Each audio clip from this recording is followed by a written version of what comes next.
Enthusiastic Ideas, April 3rd, Peacefulness. In our rough and rugged individualism, we think of gentleness as weakness, being soft and virtually spineless. Not so. Gentleness includes such enviable qualities as having strength under control, being calm and peaceful when surrounded by a heated atmosphere, emitting a soothing effect on those who may be angry or otherwise beside themselves. Charles R. Swindoll. Peace is almost universally praised, but the peacefulness that leads to peace is not always admired. People who've adopted the character trait of peacefulness are sometimes perceived as being weak rather than strong. But genuine peacefulness is anything but weak. In fact, conflict is easy compared to constructiveness. Bridges are much easier to blow up than to build.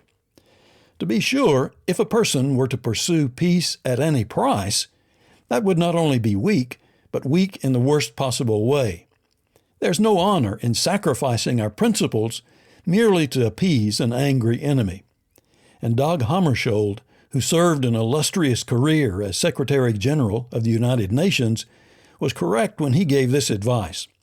Never, for the sake of peace and quiet, deny your own experience or convictions.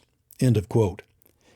But whether we're honest enough to admit it, it's often not our principles that have to be sacrificed to establish peace. It's merely our personal preferences and privileges. The real test of whether we have a peaceful character is not how well we deal with adversaries who are cooperative in spirit, but how effectively we work with those who aren't, as Jesus taught in Matthew 5, verses 46 and 47. Peacefulness requires more than the ability to reconcile with a dear friend after a minor disagreement. As Yitzhak Rabin once said, peace is not made with friends.